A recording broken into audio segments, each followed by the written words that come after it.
Why do certain people trigger us? The answer may surprise you.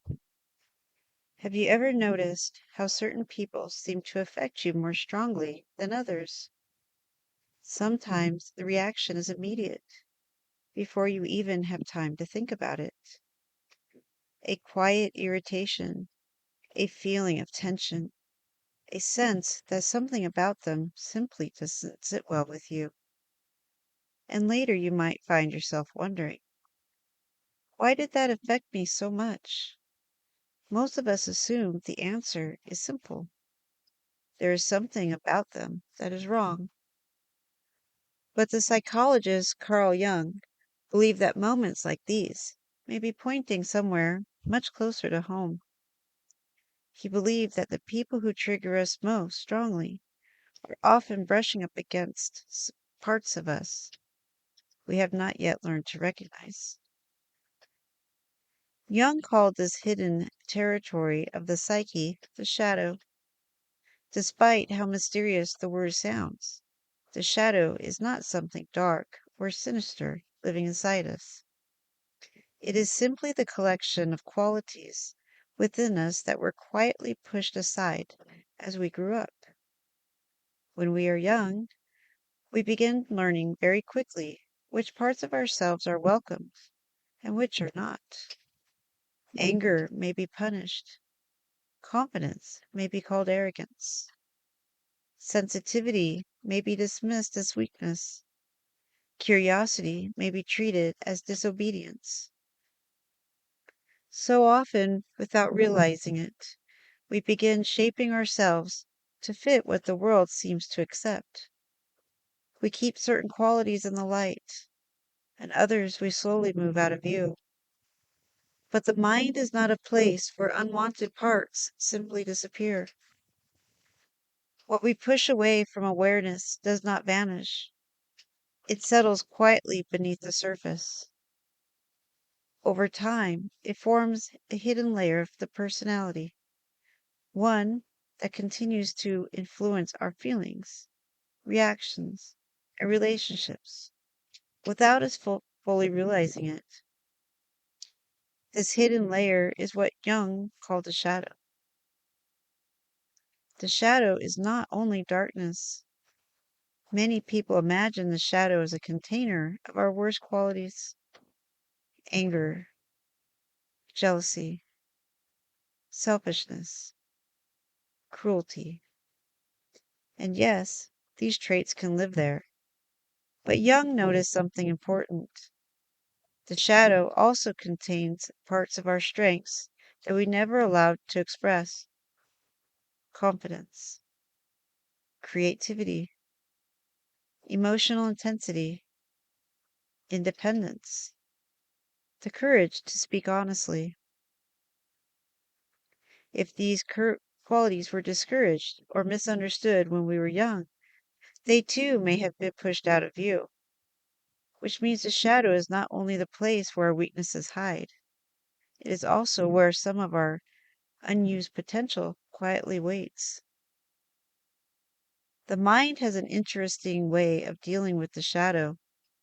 Instead of recognizing these hidden qualities within ourselves, we often encounter them in other people. Psychology calls this process projection. When someone expresses a trait that lives inside our shadow, it can stir a surprisingly strong emotional reaction. This happens in everyday life more often than we realize. You might feel an immediate irritation toward a coworker who speaks with strong confidence, or feel uneasy around someone who expresses their emotions freely when you were taught to keep yours contained. Sometimes the reaction appears in small moments. Someone interrupts you during a conversation, and the irritation feels larger than the situation itself. Someone else's boldness feels strangely offensive, even though they are simply being themselves. In these moments, we are reacting to is not only the person in front of us, we are also reacting to something inside ourselves that feels unfamiliar or unfinished. That is why the emotional response can feel so immediate and so intense. Jung often described relationships as mirrors, not perfect mirrors, but reflective ones. The people around us frequently reveal pieces of ourselves that we have not fully accepted. Sometimes what we see in another person irritates us because it resembles a trait we reject in ourselves. Other times, the reaction is more complicated. We may feel uncomfortable around someone because it's embody a quality we secretly admire, but we never allowed ourselves to express. A confident person may quietly awaken our own hidden desire to be bold. An emotional, expressive person may reveal how tightly we've been holding our own feelings. In this sense, the people who trigger us are not simply obstacles in our lives. Occasionally, they are messengers.